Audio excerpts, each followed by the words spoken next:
반갑습니다. 소개받은 김여호수아 목사고요. 제가 이렇게 이런 마이크 앞에서 설교해 본 지가 너무 오래돼서 굉장히 제가 어색한데 조금만 이해해 주세요. 그리고 성경 읽어 주셨는데 저희 교회는 개역 개정을 쓰는 교회가 아니고 저희는 쉬운 성경을 쓰거든요. 믿지 않는 사람들이 조금 더 쉽게 올 수 있는 교회가 됐으면 좋겠다라는 마음으로, 그래서 저는 개역 개정 성경을 안 본 지가 꽤 오래됐어요. 그래서 이렇게 생뚱맞게 끊기는 줄 모르고 본문 달라고 그랬을 때 그냥 쉬운 성경 보고서 12절까지 드렸는데 무슨 이렇게 본문이 중간에 뚝 끊기나라고 생각했으면 제가 미리 사과드릴게요. 저는 간혹 청년들이나 젊은이들 집회 와서 설교를 해달라고 부탁을 받는데, 초청을 받는데 거의 안 나가는 편이에요. 왜냐면 제가 청년 목회를 하는 사람도 아니고 전도 집회를 와달라 그러면 거의 100% 제가 나가는데, 청년 집회를 하면 저희 교회에서도 저를 초청을 안 해주거든요. 그러니까 오히려 저희 교회 청년 담당 목사님이 하는 게 저는 더 효과적이다, 효율적이다라고 생각을 하기 때문에 주로 안 나가는 편인데, 저희 교회도 여러분 이 교회가 위치한 서초구에 있는 교회이기 때문에 이웃 사촌인데, 어떻게 오게 됐냐면 1월 첫째 주, 둘째 주 저희가 특별 새벽 기도를 하는데, 첫째 주 예배를 드리다가 이제 기도 인도를 하는 목사님께서 이 땅에 있는 청년들을 위해서 기도하자라고 이제 기도 인도를 하시더라고요.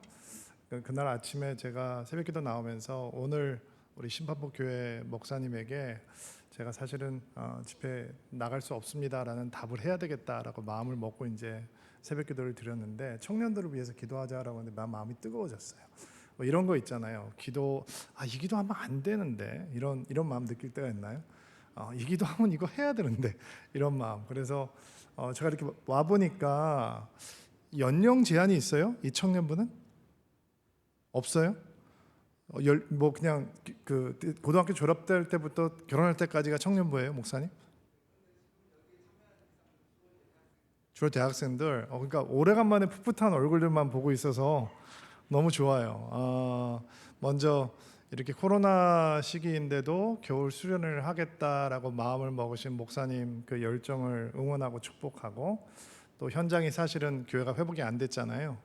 다 회복이 안 됐는데도 불구하고 월요일 날 이렇게 주중에 저녁 시간에 함께 와 있는 우리 신반포 교회 청년들 정말 응원하고 축복합니다. 여러분이 우리 대한민국 교회의 미래잖아요. 아멘으로 받으세요. 그리고 신반포 교회의 미래잖아요. 아멘으로 받으세요.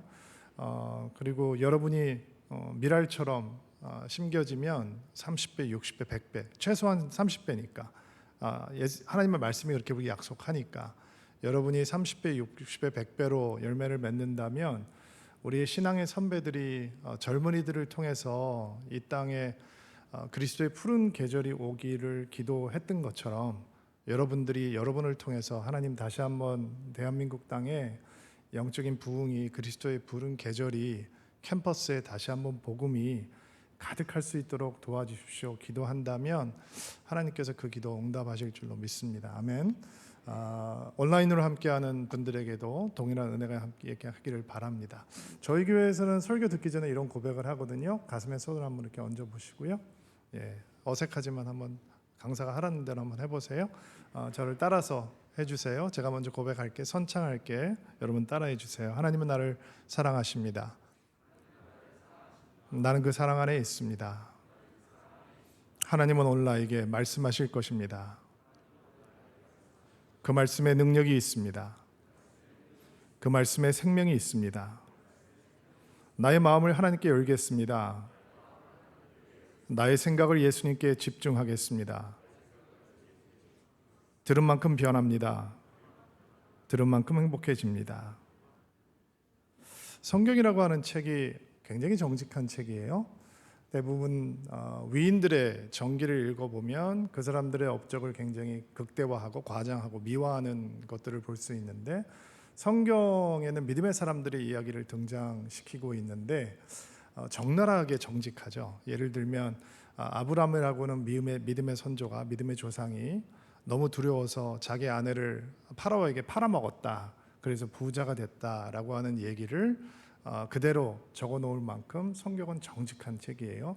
그런데 그렇게 적나라하게 사람들의 삶에 대해서 보여주고 있는데도 불구하고 허물이 별로 드러나지 않는 사람들도 몇 등장을 해요. 그 중에 한 명이 우리가 오늘 보게 될 요셉이라고 하는 사람인데, 요셉이라고 하는 사람은 야곱이라고 하는 사람과 라헬이라고 하는 사람의 사랑받는 아들이었어요. 형제가 11명이 있는데 어머니가 다른 형제들 12이 이제 야곱의 아들로 성경에는 등장을 하고 있는데, 하나님께서 특별히 야곱이 사랑했던 아내의 아들 요셉을 향한 야곱의 사랑이 가득 특별했다, 각별했다라고 얘기하죠. 색동옷을 지어 입혔다라고 얘기. 요즘 말로 풀어오면 그냥 다른 아들들은 그냥 시장 가서 옷 사주고 요셉은 이제 명품을 사줬다라고 이해를 하면 좋을 것 같아요. 분위기가 심상치 않겠죠. 배가 다른 아들들이 12이요. 그 중에 한 명만 아버지가 각별하게 사랑했으니 분위기가 어땠을지 뭐 너무 쉽게 이해할 수 있죠. 근데 하나님께서 요셉에게 꿈을 주십니다. 그 꿈은 아버지와 어머니 그리고 11 형제들이 그 앞에 절을 하는 꿈인 거예요. 여러 모습으로 등장을 하는데 내용은 같아요. 하나님께서 주신 꿈이고 그 꿈 때문에 형제들이 더더욱 요셉을 미워했다라고 성경은 이야기를 합니다. 요셉이 양을 치고 있는 형들을 살펴보기 위해서 등장했을 때 요셉을 조롱하는 말이 무슨 말이었냐면 저기 꿈꾸는 자가 오는도다 이렇게 얘기를 했잖아요. 저는 예수 믿는 사람이라면 그런 조롱을 세상에서 받고 살아야 된다라고 믿는 사람이에요. 제가 올해 한국 나이로 58이거든요. 근데 제가 사역을 시작한 지가 26살 때 시작을 했어요. 그러니까 꽤 오래됐죠. 32년을 제가 사역을 하고 있는데 저는 26살 때 복음이 세상을 바꿀 수 있다라고 믿었어요. 예수님의 복음은 이 세상을 바꾸게 될 것이다. 저희 아내가 20살 때 저를 만났는데 3년 연애하고 저를 결혼했는데 이 나이가 되도록 아직도 복음은 세상을 변할 수 있다라고 믿는 남편이 너무 이해가 안 된다라고 생각해요. 이 정도로 세상 풍파를 만났으면 내가 세상을 바꾸지 못한다라고 하는 현실 속에 현실을 받아들여야 되는데 여전히 저는 예수 믿는 사람들이 이 세상을 바꿀 수 있다라고 믿어요. 교회는 이 세상을 향한 하나님의 대안이고 소망이다. 로컬 처치, 개교회가 세상을 향한 하나님의 선물이다라고 하는 것을 저는 여전히 굳게 믿어요. 저는 오늘 여러분이 나누고 있는 이 주제가 너무 마음에 들어요. 그리스도 예수 안에서 함께 지어져 가느니라. 교회는 다니는 곳이 아니에요. 우리가 교회예요. 우리가 교회가 되는 거예요. 그게 신앙생활이에요. 교회가 되어가는 삶. 이 건물이 교회가 아니에요. 저희는 건물이 없거든요. 저기는 여기저기 흩어져서 예배를 드리고 짐 싸기 너무 쉽게 짐을 싸고 다른 곳으로 옮겨가기도 하고 그런 교회예요. 그러나 한 번도 우리가 교회가 아니다라고 생각한 적이 없어요. 교회 건물이 없음에도 불구하고 저희는 이 교회는 하나님의 소망이요 세상을 향한 대안이다라고 하는 것을 믿어요. 그러니까 저희는 꿈에 사로잡혀 있는 거죠. 저는 여러분들이 그저 교회 다니는 사람이 안 되기를 바라요. 여러분이 교회가 되는 축복이 있게 되기를 주의 이름으로 축복합니다. 그리고 여러분이 이 세상의 소망이다라고 하는 것을 놓치지 않게 되기를 바라요. 우리가 잘나서가 아니죠. 우리 안에 예수가 계시고 예수 그리스도의 십자가가 여전히 세상을 향한 소망이고 구원의 소망이기 때문에 교회는 2000년이 지난 지금 그리고 흔들리고 있는 이 한국 시대에도 여전히 교회는 이 세상의 선물이 될 수 있는 거예요. 이 꿈이 여러분이 꿈이 되기를 바랍니다. 그 꿈이 더 커져갈 수 있게 되기를. 음악을 하다 보면 점점 크게 크레센도라고 FF라고 나오는 것도 있잖아요. 그런 것처럼 여러분이 지금 젊었을 때 세상 물정을 아직 모를 때만 신학 공동체에 더 확신을 갖는 것이 아니라 여러분이 성숙해 가면 성숙해 갈수록 성장해 가면 성장해 갈수록 여러분의 꿈이 그런 꿈이 될 수 있게 되기를 바라요. 가끔 이런 얘기를 하는 분들이 요즘 청년 목회 안 된다. 청년부 해봤자 소용없다. 요즘은 청년들이 교회에 관심 없다. 옛날에는 대학 캠퍼스에 가면 30% 40% 교회 다니는 사람들이 있었는데 요즘은 대학교 가면 여러분 캠퍼스도 마찬가지죠. 2% 3%도 되지 않는 인원들이 교회 다니고 그것도 그냥 거듭난 그리스도인들이 아니라 교회 저그를 올리고 있는 사람들이 2% 3%예요. 여러분 연령대를 보면 그러니까 이 캠퍼스가 복음화되는 게 끝났다라고 생각하는 사람들이 있어요. 그거는 꿈이 없는 사람들 얘기죠. 저기 꿈꾸는 자가 오는도다. 요셉을 향해서 비판하잖아요. 하나님의 꿈이 들어오면 그렇지 않아요. 자, 시간을 좀 거슬러 볼까요? 1950년대 전쟁이 터진 다음에 캠퍼스에 예수 믿는 사람들 얼마나 됐을까요? 근데 꿈을 가지고 있는 그리스도 여러분 같은 젊은이들이에요. 한국을 찾아왔던 언더우드 선교사님 25살이었어요. 여기 25살보다 더 나이 드신 분들이 있으시죠? 신혼여행을 북한 쪽으로 가셨다라고 얘기해요. 전도하면서. 한국에서 전도할 수 없었어요. 그 젊은이가 뜨거운 열정의 복음을 전하면서 한국에서는 세례를 줄 수 없기 때문에 들어오는 한국에 입국하는 조건이 복음을 전하면 안 된다라는 거였어요. 근데 복음을 전하고 싶은 열정이 너무 뜨거우니까 복음을 전하고 세례를 줘야 되는데 세례를 못 주니까 압록강을 건너서 중국 땅에 들어가서 세례를 주고 다시 한국 조선 사람들을 데리고 한국으로 건너왔다라고 하는 얘기가 정말 전설처럼 전해지죠. 세상을 바꾸는 사람들은 누구냐? 꿈을 가진 사람들이에요. 그 가난한 한국 땅의 캠퍼스에서 이 캠퍼스 가운데 부흥을 주십시오. 내가 아는 예수님 전할 수 있도록 도와주십시오. 옛날에 가난했을 때는 예수 믿지만 그렇지 않을 때는 예수 안 믿는다. 그거 거짓말이에요. 그런 패배지주의 속에 사로잡히면 안 되는 거예요. 복음은 2000년 전에도 능력이었고 한국 전쟁이 끝난 다음에도 능력이었고 한국이 가난했을 때도 능력이고 선진국이 된 지금도 능력이에요. 복음을 전에 들어야 되는 사람은 여전히 수도 없이 많이 있단 말이죠. 다만 복음을 전해야 되는 우리들이 확신이 없다는 게 문제죠. 그 꿈이 없다는 게 문제예요. 꿈은 우리 스스로 갖는 게 아니에요. 바깥에서 안으로 들어오는 거예요. 그래서 꿈은 임신된다, 잉태된다라고 얘기할 수 있어요. 요셉이 내가 꿈을 가져야 되겠다라고 해서 꿈을 갖는 게 아니라 꿈은 하나님께서 집어 넣어 주시는 거예요. 제가 기도하는데 하나님 한국 땅에 있는 청년들을 주의 이름으로 축복합니다. 우리 한국 땅의 청년들이 부흥이 일수록 도와주세요. 그리고 제가 여러분들을 위해서 기도했어요. 한 번도 만나본 적이 없고 저는 교포 출신이기 때문에 사실은 한국의 교단 배경도 없으니까 뭐 합동, 통합 이런 거 커넥션이 별로 없는 사람이에요. 제가 한국에 아는 유일한 교회는 온누리교회 그리고 제가 목회하는 서울 드림교회거든요. 근데 여러분들을 위해서 기도했어요. 하나님께서 내 마음을 뜨게 하셨으면 내가 갔을 때 내가 전하는 말씀을 통해서 단 한 사람이라도 하나님 앞에 돌아오는 사람이 있겠구나라고 하는 기대감이 있어요. 뭐냐면 한 사람이 변하면 열매가 어떻게 된다고 그랬죠? 30배, 60배, 100배 열매가 나타나는 거예요. 나는 여러분들 가운데 오늘 하나님의 꿈이 임해올 수 있는 귀한 밤이 되기를 주의 이름으로 축복합니다. 사모하는 마음이 있게 되기를 바랍니다. 그런데 하나님께서 꿈을 주셨는데 그 꿈 때문에 형들에게 미움을 받고 여러분들 너무 잘 알죠? 요셉이 형들이 죽이려고 하다가 죽이지는 말자라고 하는 유다 말 때문에 광야 한 가운데 있는 물구덩이에 빠져 있다가 이집트의 노예로 팔려가요. 우리 주일학교 때 많이 배웠던 얘기죠. 그리고 보디발이라고 하는 파라오의 경호대장 집에서 노예 생활을 해요. 노예예요. 근데 하나님께서 그와 함께 하심으로 그가 하는 일마다 모두 형통하게 되었다라고 얘기를 합니다. 그래서 소위 잘 나가는 노예가 되었습니다. 그러나 여전히 노예입니다. 험한 일 안 해도 돼요.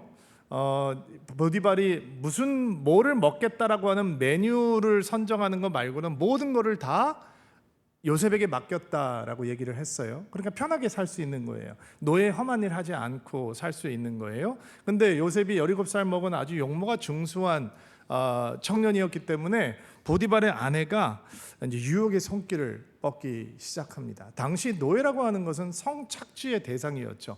남자 노예가 됐건 여자 노예가 됐건 그 주인들에게 성착취의 대상이 되고 그것을 거절한다는 것은 죽음을 의미할 수도 있는 거예요. 인간이 아니니까, 인권이 없는 대상이니까, 재산에 불과한 거니까, 소와 짐승처럼 그냥 내 재산의 일부분이기 때문에 주인이 요청하는 것을 거절한다라고 하는 것은 그거는 불가능한 일이었어요. 근데 이 잘생긴 요셉을 향해서 보디발의 아내가 날마다 유혹의 손길을 뻗치기 시작해요. 그리고 여러분이 너무 잘 알고 있는 이야기, 그것을 거절하고 그는 감옥에 갇히게 되죠. 13년 정도 감옥에서 시간을 보내게 되는데 이게 뭐야? 예수 믿으면서 그럴 마음이 있을 때 있지 않았나요? 혹시 여러분 입시 때 시험을 망쳐본 경험이 있는 청년이라면, 젊은이라면 이게 뭐야? 나 고3 때 기도하는 시간 놓치지 않고 기도했는데, 혹은 내가 정말로 기도하는 거 하나님 앞에 영광이 되게 해달라고 기도했는데, 시험 예수 안 믿는 애들은 잘 봤는데 나는 그보다 더 열심히 노력했는데 나는 시험 망쳤어. 이런 경우도 많이 있잖아요. 취업도 마찬가지죠. 정말로 열심히 기도하고 새벽 기도하면서까지 취업을 준비했는데 저 사람은 척척 되는데 나는 왜 이렇게 안 되는 거야? 왜 이렇게 예수 믿어도 아무 소용없네? 이게 뭐야? 라고 하는 생각을 갖게 하는 환경들을 예수 믿는 우리들이 만나게 되죠. 지금 요셉이 그런 상황이에요. 하나님께서 꿈을 주시고 꿈 달라고 그랬나요? No. 하나님께서 그 안에 꿈을 넣어 주셨어요. 근데 그 꿈 품고 살아가고 있는데 형들에게 미움을 받아요. 꿈 때문에. 그리고 노예로 팔리네요. 얼마나 울부짖었을까요? 형, 내가 잘못했어. 나 이제 더 이상 꿈 얘기 안 할게. 제발 나만 팔지 말아줘. 별의별 얘기를 다 했겠죠. 땅을 짚으면서 안 팔려가려고 얼마나 두들겨 맞고 팔려갔겠어요? 그리고 거기 돌아가서 팔릴 때도 보디발이 사가기 전에 정말 노예 시장에서 짐승처럼 입 벌려 뒤돌아 엎드려 하면서 다 짐승처럼 체크하고 팔려가지 않았겠어요? 노예 시장이라는 곳이 그런 곳이거든요. 그럼 이게 뭐야? 내가 하나님을 경외한다고 무슨 소용이 있어? 예수 믿는다고 무슨 소용이 있나? 하나님의 꿈? 웃기지 말라 그래. 하나님 꿈 없어도 나보다 더 잘 살더라. 세상에서는 그런 게 중요한 게 아니야 라고 생각할 수 있는 경우가 얼마나 많이 있겠어요. 그런데 요셉이 진짜 그런 경우를 만난 거예요. 유혹의 손길을 보내고 있는 이 보디발의 아내를 거절했으면 하나님께서 뒤를 딱 봐주셔야 되는 거 아니에요? 아니 유혹을 거부했는데 왜 하나님께서는 그 감옥에 넣으시고, 하나님께서 꿈을 풀게 하셨는데 꿈을 풀어줬는데도 불구하고 감옥에서 푹푹 썩게 하시고, 왜 이렇게 되는 건가? 참 이해할 수가 없는 상황이 있어요. 무슨 하나님이 이런가? 여러분, 하나님을 향해서 노여하기 전에 또 다른 인물에 대해서 한번 생각을 해보려고 하는데, 성경에 보면 하나님의 마음에 합한 자라고 하는 유일한 사람이 한 명 있죠. 다윗이라고 하는 사람이에요. 여러분이 다윗에 대해서 알고 있는 두 사건, 제일 유명한 사건은 골리앗을 물맷돌 하나로 무너뜨린 사건일 것이고, 두 번째 사건은 밧세바와 간음죄를 범하는 사건일 거예요. 평범한 저녁이었어요. 자신의 용사들이 전쟁터로 나가는 봄. 그러면 왜 다윗은 전쟁터로 나가지 않았는가? 그만큼 강력한 군주가 되어 있기 때문이에요. 너무 힘이 있는 왕이 되어서 너무 출중한 용사들을 많이 가지고 있는 왕이었기 때문에 자기가 직접 군대를 인도하고 나가지 않아도 정복 전쟁을 얼마든지 할 수 있는 그런 군주 중의 군주의 위치에 올라 있기 때문에 전쟁터로 안 나가, 무료하죠. 빙빙 돌아다니다가 왕궁의 지붕 위를 돌아다니다가 멀리서 목욕하는 여인을 보게 됩니다. 망원경이 있던 시대가 아니에요, 형제 여러분. 제가 이스라엘 성지순례를 갔다가 이렇게 어느 지역을 지나가는데 그 설명을 하는 선교사님께서, 목사님 여기가 옛날에 아마 다윗성이 있었던 지역일 것이고 한 저쯤에 다윗성이 있었을 거고 아마 저쯤에 밧세바가 목욕을 하고 있었지 않을까라고 추측을 합니다. 근데 거리가 꽤 돼요. 이렇게 가까이 있는 게 아니에요. 진짜 이렇게 봐야지 될 거, 보일까 말까 하는 거예요. 근데 그 목욕하는 여인을 보고 멈출 수가 없어요. 보고 또 보고. 그리고 여인이 들어갑니다. 근데 마음에는 밧세바의 생각 때문에 아무것도 할 수 없어요. 다윗에게는 아내가 여럿이 있어요. 첩도 있어요. 그러면 그 안에 그러한 마음이 들어왔을 때 그는 아내에게 갈 수도 있을 것이고 첩에도 갈 수 있는 거예요. 근데 밧세바 말고는 다른 생각을 할 수가 없어요. 그리고 무너지는 거예요.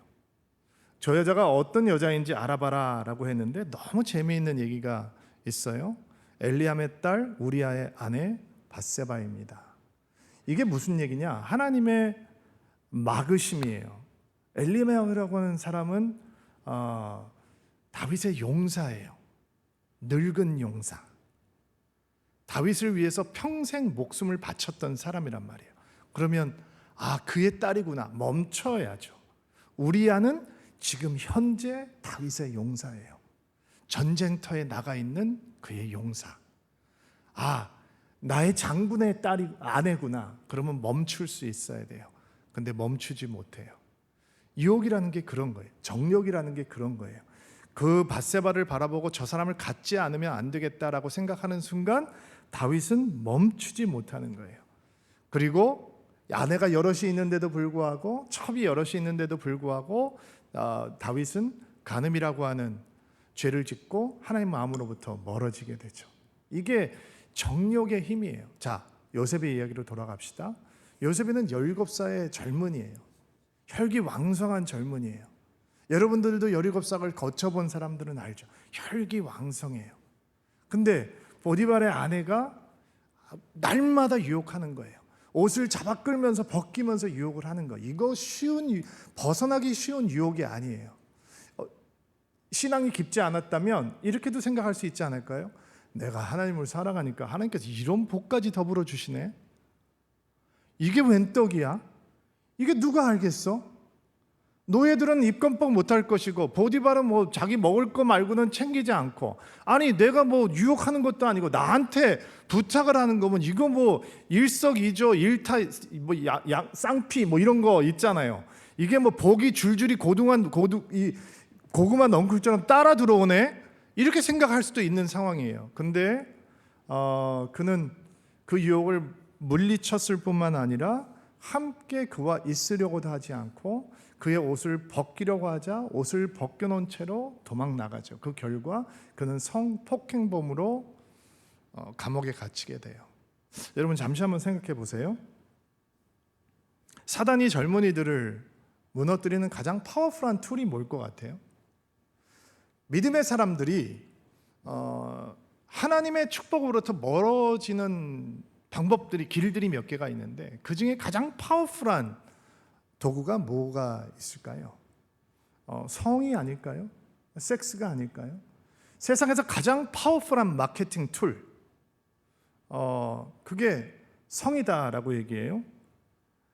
어떤 그 사람은, 피터 크래프트라고 하는 마케터는 성이 현대 사회에서 제거된다면 우리 사회는 경제 공황에 빠지게 될 것이다 라고 얘기를 했어요. 과거에 우리의 선배들이 너 자신을 알라라고 하는 고대 스토아 철학의 기반으로 삶을 빌드했다면 우리 시대의 젊은 세대들은 너 자신을 즐기라라고 하는 쾌락주의, 쾌락이 최고의 선이다라고, 최고의 가치다라고 하는 시대적인 사조의 영향권 아래서 살아가고 있어요.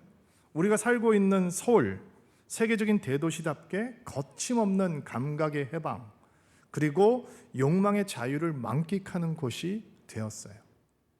저는 예수 믿지 않는 집안에서 태어났어요. 여러분 나이 때 저는 정말 방황하게 살았던 사람이에요. 그래서 저는 목사가 된 다음에 한 번도 세상이 그리워 본 적이 없어요. 다 해봤으니까. 시샘말로 농담으로 이런 얘기가 있잖아요. 수영장 하나는 마셔봤다. 저는 올림픽 사이즈 수영장 하나는 마셨던 것 같아요. 그래서 저는 뭐 해보고 싶은 게 없어요. 젊었을 때 다 해봤으니까. 근데 요즘 우리 젊은이들이 살아가고 있는 이 시대적인 사조가 뭐냐?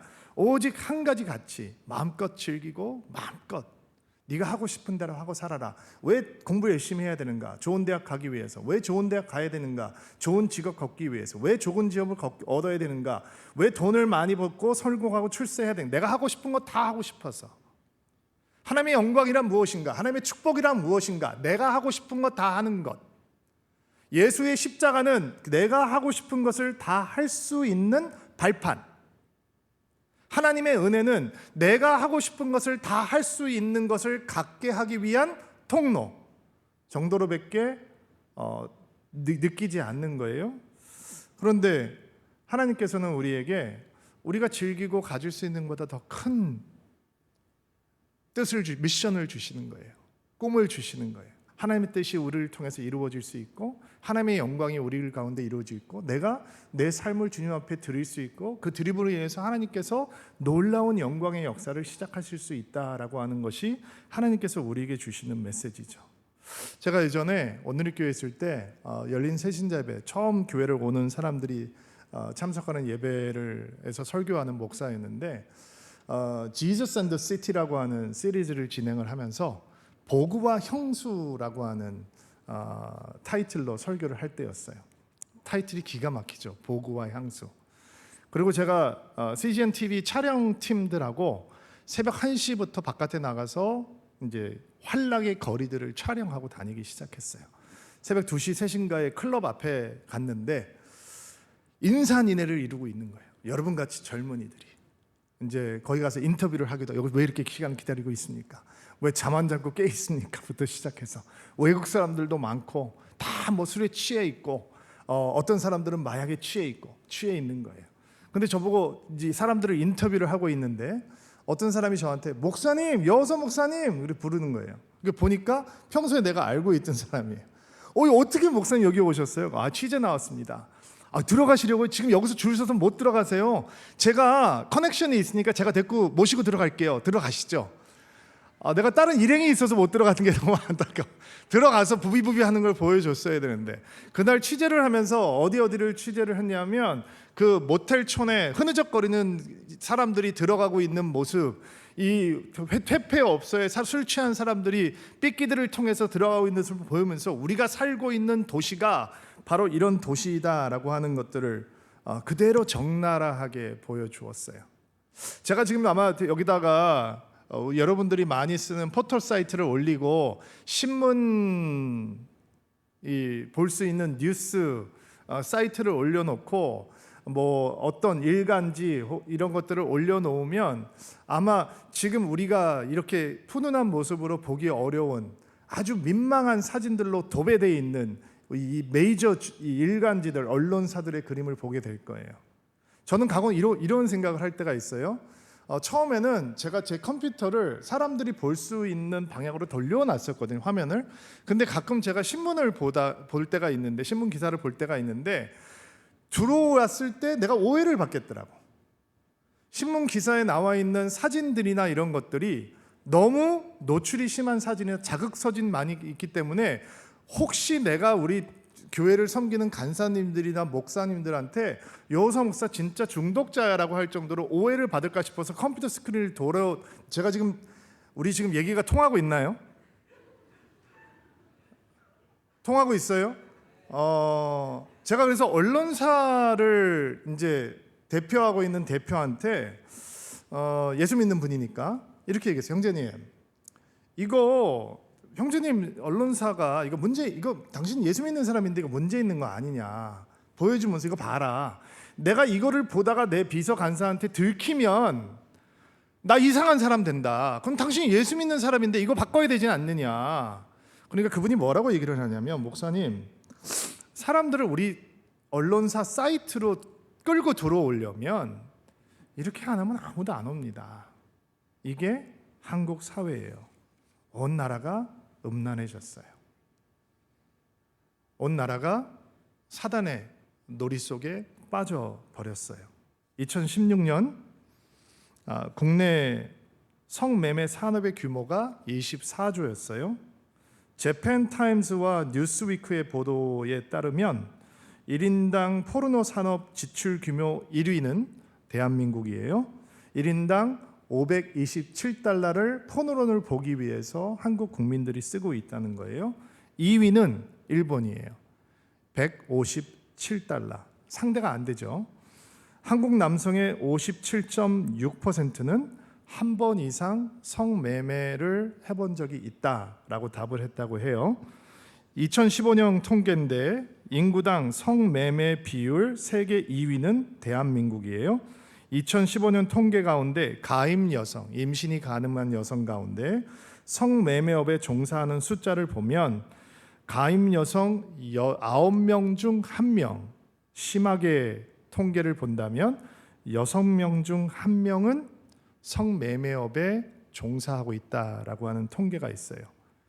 너무 기가 막힌 사실이죠. 여름방학이 되면 성매매를 하는 대학생들이 많이, 알바를 하는 학생들이 많다라고 하는 것은 공공연히 난 비밀이 되었습니다. 한국 청소년의 70%에서 80%가 음란물에 노출돼 있다라고 하는데 저는 이게 컨서베티브한 통계라고 생각을 해요. 저희 교회 청소년 사역을 하는 목사님께서 조심스럽게 중학교 아이한테 가서 이런 질문을 했어요. 야, 너 야한 동영상 본 적 있어? 물어본 거예요. 애가 혹시라도 이제 당황해 할까봐 아주 완곡하게 답을 해요. 혹시 한 번이라도 본 적 있어? 그러니까 중학생 아이가 이렇게 얘기를 하더래요. 목사님, 질문이 잘못됐죠. 오늘 몇 번 봤니? 라고 물어보셔야지. 아니 그런 질문이 어디 있어요? 그러니까 이 교회 안에 있는 목회자들이 혹은 주일학교를 하는 사람들이 여러분 가운데도 청소년 섬기는 분들이 있을 거라고 생각해요. 너무 나이브한 거죠. 이 세상이 얼마나 정력적이고 음란하게 변해 있는지 모르고 있는 거예요. 20만 명의 청소년들이 사이버 섹스에 중독돼 있다라고 하는 통계도 있고요. 지금 이 시간에도 청소년 아이들을 돈으로 사려고 하는 어른들이 인터넷에 눈이 벌게서 돌아다니고 있어요. 여호사 목사가 지어내는 얘기가 아니고 SBS에서 한겨레에서 특집으로 다루고 있는 기사가 있는데 가출한 청소년들이 자기 뭐라고 고백을 하냐면 내 몸은 밥을 먹을 수 있는 돈을 버는 도구에 불과했다라고 얘기해요.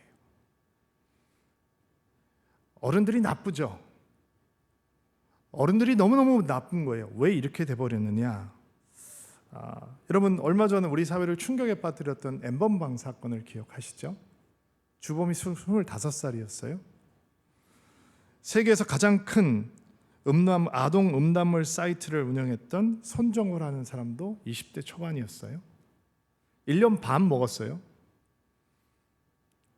128만 명의 회원을 가지고 있고 가장 어린 성착취 피해자는 6개월짜리 아이였어요. 그런 동영상을 돈 주고 팔고 4억을 벌었다는 거예요. 근데 고작 1년 반. 미국에서 데려가서 재판을 하겠다고 범죄인 요청을 신청을 했는데 보내지 않았죠. 미국에서는 아동 포르노를 가지고만 있어도 엄청나요. 근데 그렇게 많은 양의 포르노를 유통시켰다라고 하는 건 이거는 뭐 몇십 년, 몇백 년이 나올지 아무로 장담하지 못하는 거예요. 그만큼 우리 사회가 성범죄에 대해서 너무 너그럽다라는 거예요.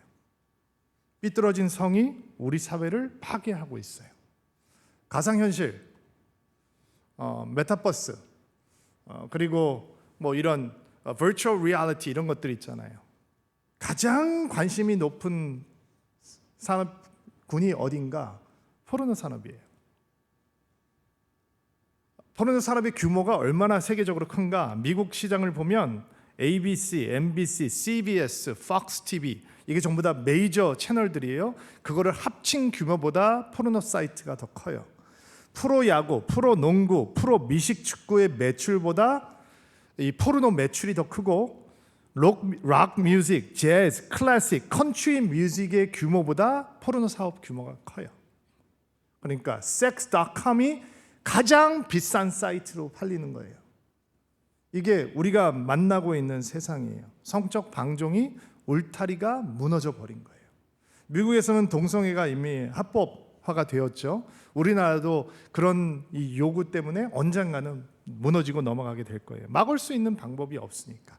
우리 사회를 지금 시끄럽게 달구고 있는 그 차별화 금지법 이런 것들이 결국은 다 통과가 될 거예요. 그리고 교회는 이상한 사람들로 비춰지기 시작할 거예요. 왜냐하면 이미 교회는 그들과 맞서 싸우기에 너무 힘이 무력해 있어요. 왜냐하면 교회 안에서 목사를 비롯해서 모든 성도들이 성 앞에서 이 유혹 앞에서 정욕 앞에서 힘없이 무너지는 것들이 너무 당연시 되고 있기 때문이에요. 그래서 교회에서는 신랄하게 동성애자들을 비판해요. 그러면 안 돼요. 교회는 성경은 동성애만 반대하지 않아요. 성적 방종을 반대하죠. 성적 방종은 동성애만 있는 거 아니에요. 결혼한 남자들이 룸사롱 다니는 것 성적 방종이에요. 결혼한 사람들이 결혼하지 않은 자기 배우자가 아닌 사람들과 이상한 대화를 하고 야한 문자를 주고받고 야한 동영상을 보고 이상한 데를 다니는 것 이거 다 성적 방종이에요. 여러분 같은 젊은이들이 좋아한다는 이름으로 성을 탐닉하는 것 이거 성적 방종이에요. 동성애도 그 중에 하나에 불과한 거예요. 그런데 우리가 그런 범죄 안에 갇혀 있으니까 내가 나를 향한 죄를 향해서는 비판하지 않아요. 그러니까 내가 짓지 않는 죄를 향해서 비판하는 거예요. 그러니까 동성애자들을 신랄하게 비판해요. 그거를 비판하면서 젊은이들에게, 남자들에게 절대로 인터넷 포르노에 빠지면 안 된다. 그거는 성중독으로 가는 수밖에 없는 것이다. 결혼한 사람들에게 배우자가 아닌 사람들하고 이상한 문자들 주고받으면 안 된다. 얘기 못해요. 왜? 그거 얘기하면 이제 대부분의 사람들이 거기에 걸리기 시작하니까. 그러니까 내가 짓지 않는 죄를 향해서 신랄하게 비판하는 거. 이게 요한복음 8장이에요. 가늠하다 현장에서 잡혀온 여인을 정죄하고 있는 사람들. 그 사람이 왜 이렇게 분노하고 있는가? 왜냐하면 그들이 짓지 않는 죄를 지은 여인, 다 음란한데 자기들은 현장에서 잡히지 않았는데 그 여인은 현장에서 잡혔으니까 그 여인을 향해서 돌을 들고 있는 순간만큼은 나는 거룩해 라고 생각할 수 있으니까, 나는 이미 보디발의 아내의 유혹 앞에서 무너졌는데, 그리고 나는 그 범죄 안에 갇혀버렸는데, 내가 동성애를 향해서 신랄하게 비판하고 있는 동안만큼은 내가 내 죄를 보지 않고 다른 사람의 죄를 보면서 판단하고 정죄할 수 있으니까 그렇게 하는 거죠. 그러나 성경은 우리에게 명확하게 얘기하시죠. 성적 방종을 거부해야 된다는 거예요. 젊은이들을 무너뜨릴 수 있는 가장 파워풀한 툴, 그거는 그들을 성적으로 무너뜨리는 거예요. 처음부터 마귀의 유혹은 파워풀했지만 지금 우리가 살아가고 있는 시대에도 여전히 파워풀한 거예요. 여러분, 만약에 요셉이 보디발의 아내의 유혹을 받아들이면 어떻게 될까요? 어떻게 될 것 같아요? 편하게 살아요. 편하게 잘 먹고 잘 입고 즐기기까지 하고 너무너무 편하게 살 수 있어요. 근데 여전히 유혹이에요. 여전히 노예예요.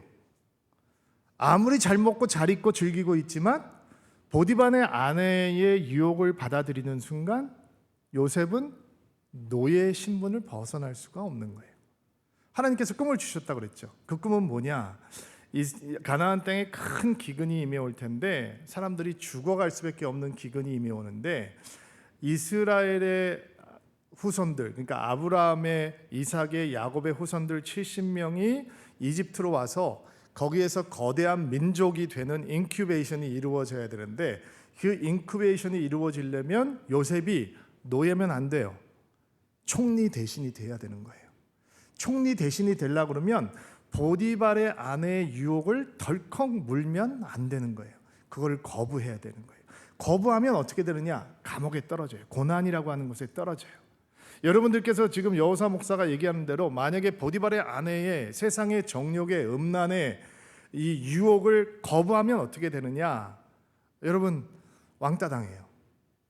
연애 못할지도 몰라요. 제가 얼마 전에 청년 한 명을 상담을 하게 됐는데, 제가 3살, 4살 때부터 알던 청년이에요. 이제 30대의 청년인데 저한테 이렇게 얘기를 해요. 목사님, 연애를 했는데요, 서로 좋아하게 됐어요. 근데 같이 자재요. 그래서 안 된다고 얘기했어요. 내가 너를 좋아하지만 나는 예수를 믿는 사람이기 때문에 나는 그게 마음에 받아들일 수가 없다. 그랬더니 이렇게 안 할 거면 나는 너를 사귈 이유가 없다라고 이제 사이가 끝났다는 거예요. 근데 이게 한두 번이 아니에요. 그리고 그 자매가 목사님, 예수 믿는 놈들도 똑같아요. 이렇게 얘기를 하는 거예요. 교회 다닌다고 그래서 만났는데 결국 원하는 건 예수를 믿든 예수 믿지 않든 똑같아요. 그리고 나는 신앙대로 답을 하면 반응도 똑같아요. 그래서 제가 물어봤어요. 딸 같은 친구니까 그럼 너는 어떻게 하고 싶은데? 어떻게 하면 너가 행복할 것 같은데? 그래, 너도 그 아이 좋아하고 그 아이가 너를 좋아하니까 원하니까 같이 잤다고 그러자. 그러면 행복할 것 같아? 그 사람 네 사람 될 것 같아? 걔는 또 딴 사람 찾아갈 거야. 본인이 원하는 거 가졌으니까. 이제는 또 다른 보디발의 아내를 찾아갈 거고 또 다른 밧세바를 찾아서 헤매고 다닐 거고. 그래도 괜찮아? 근데 아이가 더 잘하는 거예요. 그 청년이 더 잘 알아요. 목사님, 저도 알아요. 저도 그냥 거쳐가는 단계라는 거 알아요. 근데 그럼 목사님 결혼을 못 하잖아요. 두려움이 있는 거예요. 여러분 이 마음 이해하시나요? 저는 결혼을 했으니까 이 마음이 사실은 피부로 안 와닿아요. 그러나 여러분은 결혼을 해야 되는 사람이니까 신앙대로 살아간다면, 내가 믿음대로 살아가기를 원한다면, 내가 보디발의 집에서 노예가 아니라 하나님께서 꿈을 주시고 그 꿈이 이루어지는 데까지 달려면 내가 그것을 향해서 노해야 되는데, 그래야 주의 뜻이 이루어지는 것인데, 그러면 나는 결혼 못하면 어떻게 되는 거죠? 누가 이런 사람들하고 결혼하게 될 건가요? 라고 느끼는 젊은이들이 생기지 않을까요? 제가 분당에서 길을 가고 있는데 이렇게 안내지를 나누어 주시는 분들이 있어요. 보니까 대부분 그 안내지를 나누어 주시는 분들은 나이가 좀 지긋하신 알바 하시는 할아버지 할머니들, 이런 분들이 하는 경우가 많이 있잖아요. 근데 옷을 너무 깔끔하게 투피스 정장으로 입은 젊은 여자들이 쫙 나와서 이렇게 안내지를 나누어 주는 거예요. 그래서 종이를 이렇게 건네주는데 제가 받으려고 딱 보니까 단란 주점 뭐뭐뭐 이렇게 써 있는 거예요. 그러니까 이게 룸사롱에 있는 분들이 영업을 나온 거예요. 장사가 안 되니까. 그럼 제가 그걸 받아야 되겠어요? 안 받아야 되겠어요? 받고 버리면 그래도 목사가 어떻게 단란 주점 안내 찌라시를 받겠어요? 그래서 제가 됐습니다. 그거 이제 갈아갔는데 따라와요.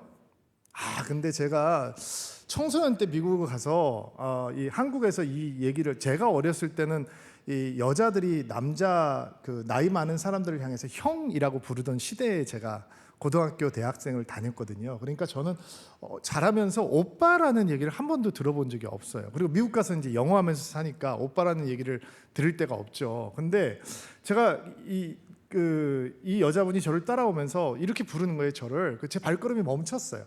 오빠. 그 묘하대 기분이.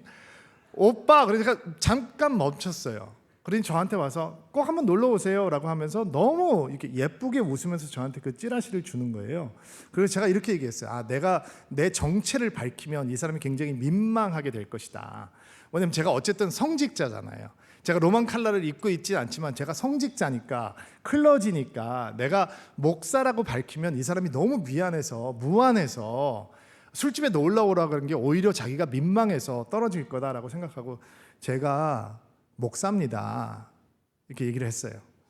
그러니까 그 여자분이 제 앞에 서 있다가 눈을 깜빡깜빡하면서, 눈이 참 이뻤던 걸로 기억을 하는데 오빠 괜찮아, 목사들도 많이 와. 너무 놀랐어요. 제가 지어내는 얘기일까요? 저는 믿을 수가 없었어요. 제가 미국에 있을 때 어느 지역에 가서 아버지 학교를 하는데 한 목사님의 상담을 하게 됐어요. 저는 젊은 목사인데 저보다 나이 많은 목사님이 목사님하고 좀 대화를 하고 싶습니다. 무슨 대화를 하기 원하십니까? 목사님, 제가 술을 너무 많이 마셔서 새벽 기도를 못 일어날 정도로 술을 먹습니다. 어떻게 해야 됩니까? 여러분, 유혹은 목사라고 저절로 이길 수 있는 게 아니에요. 신학을 했다? 아무 소용없어요. 교회에서 태어났다? 아무 소용없어요. 오히려 우리가 신앙적으로 뜨겁다면, 헌신돼 있다면 더 유혹은 교묘하게 강한 모습으로 다가오기 시작할 거예요. 여러분, 우리 사회가 어떻게 변했느냐? 목사라고 밝혀도 괜찮다, 룸사랑에 놀러 와도 괜찮다라고 하는 시대로 바뀌어 있어요. 교회 다닌다고 사람들이 우리를 거룩하고 우아하게 보지 않아요. 순결하게 생각하지 않아요. 교회를 다니면서 우리가 갈등해요. 젊은이들이 주님 앞에 삶을 드리고 싶은데, 주님의 축복을 누리고 싶은데 우리가 이미 무너졌어요. 인터넷 포르노가 우리의 삶 속으로 들어와 있고, 원하든 원하지 않든 성관계를 하면서 이미 주님 앞에 범죄하는 것에 익숙하고 멈추고 싶어요. 기도해요. 교회 와서 울어요. 근데 견고한 진이 되어버렸어요. 우리나라 첫 성경험의 나이가 이제 5학년까지 내려온다라고 얘기를 해요. 중고등학교로 내려와도 우리는 경악을 했었어요. 아무도 이거를 멈추지 못해요. 여러분들이 이 세상을 살아가면서 순결에 대해서 배울 수 있는 곳이 어디 있나요? 거룩에 대해서 배울 수 있는 곳이 어디 있나요? 여러분이 고등학교를 다닐 때 여러분의 선생님께서 여러분들에게 얘들아, 너희들 결혼하기 전까지 순결해야 된다 가르쳐 주시나요? 학원 가면 유명한 일타 강사가 얘들아 그것이 행복이 아니란다. 너희들을 거룩하고 순결히 지킬 때 너희들이 나중에 진짜로 행복해질 수 있어. 가르쳐 주는 곳이 있나요? 여러분 교회에서도 못 가르칩니다. 제가 미국에서 목회할 때는 결혼을 주례하기 전에 4주씩 프리메리털 카운슬링을 했어요. 맨 마지막 주에 제가 이런 질문을 해요. 두 사람이 서로 자고 있냐? 성관계를 하고 있냐? 성관계를 하면 나는 주례를 못한다. 내가 하나님의 이름으로 당신들을 축복해야 되는데 하나님의 울타리를 벗어나 있는 당신들은 내가 주님의 이름으로 축복할 수 없다. 그러면 실제로 제가 함께 신앙생활하고 있는 여러분 같은 청년들이 결혼하기 위해서 저한테 놀면서 이런 고백을 했던 기억이 나요. 목사님, 저희가 회개합니다. 멈추겠습니다. 지금부터 결혼할 때까지 우리는 거룩하고 순결해지겠습니다. 실제로 이런 이야기를 하면 서울 드림교회에서도 어떤 자매들, 어떤 형제들은 저에게 와서 목사님, 저희들은 잘못된 줄 몰랐습니다. 살아가니까 괜찮은 줄 알았습니다. 근데 하나님 보시기에 그게 범죄라면 저희는 멈추고 싶습니다. 왜냐하면 우리는 진짜 하나님의 가정이 되고 싶습니다. 근데 죄악을 시작하면서 하나님의 가정이 될 수는 없는 거잖아요. 그렇다면 우리는 멈추겠습니다라고 고백하는 사람, 굉장히 용기 있는 사람들이죠. 제가 한국에 와서 제가 2003년도에 한국에 왔는데 주례를 수백 커플을 했던 것 같아요. 뭐 기억도 안 나요. 얼마나 많은 사람들을 주례했는지. 단 한 번도 못 물어봤어요. 당신들은 하나님 앞에서 순결하냐? 당신들은 하나님 앞에서 범죄하지 않고 있냐? 못 물어봤어요. 물어보면 주례를 못하게 되니까. 제가 가끔 우리 교회에서도 이런 우스갯소리를 해요. 그 질문을 던진다면 나는 어쩌면 1년에 한 커플도 주례를 못하게 될지 모른다. 만약에 결혼한다는 사람은 다 서울드림교회 떠날지 모른다. 왜냐면 다 무너져버린 인생이니까. 그렇다면 제가 여러분들을 개인적으로 모르니까 여러분들의 향한 아비의 심정으로 제가 이렇게 물어볼게요. 여러분, 하나님 앞에 범죄하고 무너져 있는 인생이 하나님의 꿈을 받을 수 있을까요? 하나님의 축복을 받을 수 있을까요?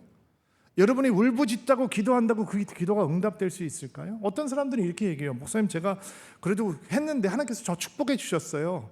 그게 다 보디발의 아내의 축복이에요. 오해하지 마세요. 보디발의 아내의 축복은 거짓 축복이에요. 변장된 축복이에요. 무너진 축복이에요. 우리를 살리는 축복이 아니라 우리를 죽이는 축복이에요. 그거 물고 들어가면 다 죽는 거예요. 영적으로 무너져 내리는 거예요. 이 세상은 거룩한 사람들이 바꾸는 거예요. 순결한 사람들이 바꾸는 거예요. 여러분, 목회자들이라고 정의하지 않아요. 장로라고 되는 게 아니에요. 권사라고 되는 게 아니에요. 성적인 유혹이 다가오고 이런 보디발의 아내의 유혹이 다가올 때 우리가 할 수 있는 유일한 승리의 길은 그 자리를 박차고 일어나는 거예요. 한번 기도해 볼게요. 자매님 앉으세요. 한번 제가 손잡고 기도합시다. 기도해보고 하나님께서 뭐라고 그러셨는지 한번 답을 들어봅시다. 이렇게 해서 이길 수 있는 게 아니에요. 묵상하면 묵상하는 순간 다윗이 돼버리는 것이고, 묵상하면 묵상하는 순간 보디발의 아내의 덫으로 들어가 버리는 거예요. 여러분, 이런 길이 있어요. 짧은 글이 있는데 한번 들어보세요. 그리고 외우세요. 길을 걸어가고 있었다. 길 중앙에 커다란 구멍이 있다. 나는 거기에 어처구니 없이 빠져버렸다. 시간이 오래 걸려서 매우 힘들게 빠져나올 수 있었다. Chapter 2. 길을 걸어가고 있었다. 길 중앙에 커다란 구멍이 있다. 내가 어제 빠졌던 구멍이다. 나는 오늘은 빠지지 말아야지 생각을 했지만 또 빠져들고 말았다. 이럴 수가. 겨우 빠져나왔다. Chapter 3. 길을 걸어가고 있었다.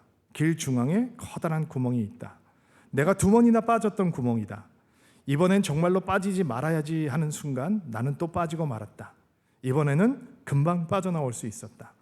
Chapter 4. 길을 걸어가고 있었다. 길 중앙에 커다란 구멍이 있다. 내가 3번이나 빠졌던 구멍이다. 조심스럽게 돌아서 길을 돌아갔다. 그런데 너무 불안했다. Chapter 5. 나는 다른 길을 선택했다. 더 이상 그 구멍을 보고 싶지도 않다. 제가 여러분들에게 장담을 하건대 요셉처럼 보디발의 아내의 유혹을 박차는 연습을 못하면 결혼이 여러분을 세이브해 주지 않습니다. 결혼이라고 하는 것이 여러분을 유혹으로부터 자유하게 하지 못합니다. 아빠가 됐다는 것, 엄마가 된다는 것, 그것도 우리를 유혹으로부터 자유하게 못합니다.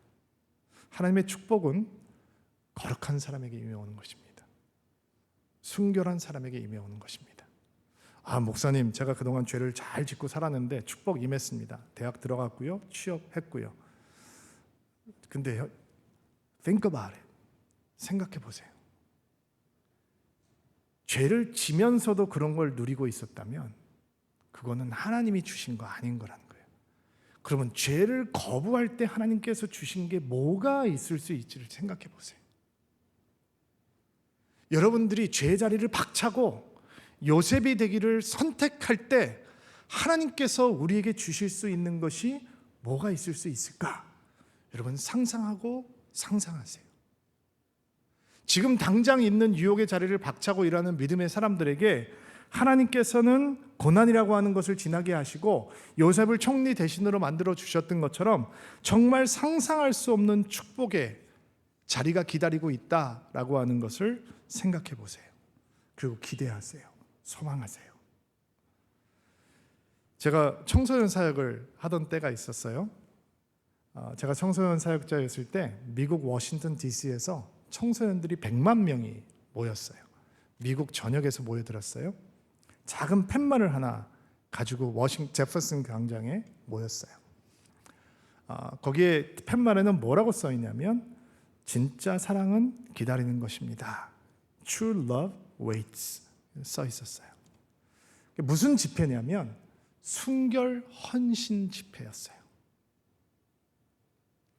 얼마나 유혹이 강렬한지 그 아이들이 주님 앞에서 무릎을 꿇고 기도하면서 이런 다짐을 하는 거예요. 하나님, 나는 타협하지 않겠습니다.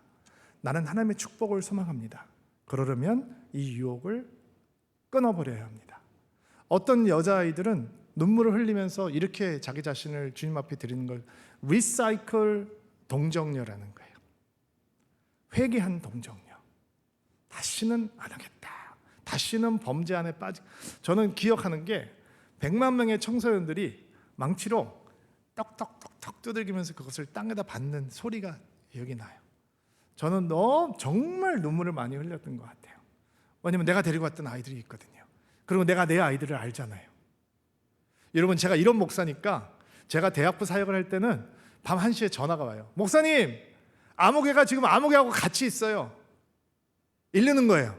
그러면 제가 쫓아가요. 그 아파트 앞에 가서 야, 홍길동, 거기 있는 거 다 알아. 나와. 나 김여사 목사야. 나 자슈아 킴 목사야. 너 안 나와? 막 바깥에서 두들겨요. 그럼 애들이 진주가 가만히 있어요. 그러면 두들길 때까지, 나올 때까지 두들기는 거예요. 그러면 아이들이 울면서 나와요. 그리고 그 아이들이 엄마가 되고 아빠가 돼요. 그리고 나중에는 저한테 땡큐 하는 게 있었어요. 목사님, 그때 제가 주님 앞에 선결할 수 있어서 지금 이렇게 아름다운 가정이 되었습니다. 제가 목사가 되었습니다. 장로가 되었습니다. 라는 얘기가 있어요. 여러분, 교회 안에 머물러 있다라고 하는 건 아무 의미는 아니에요. 여러분, 예수 믿는 사람입니까? 아멘이죠. 그럼 예수 믿는 사람답게 살아야죠.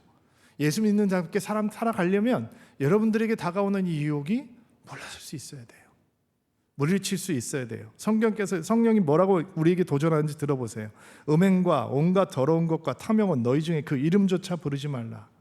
음행을 피하라. 사람이 범죄하는 자마다 범 밖에 있거니와 음행하는 자는 자기 몸에게 죄를 범하느니라.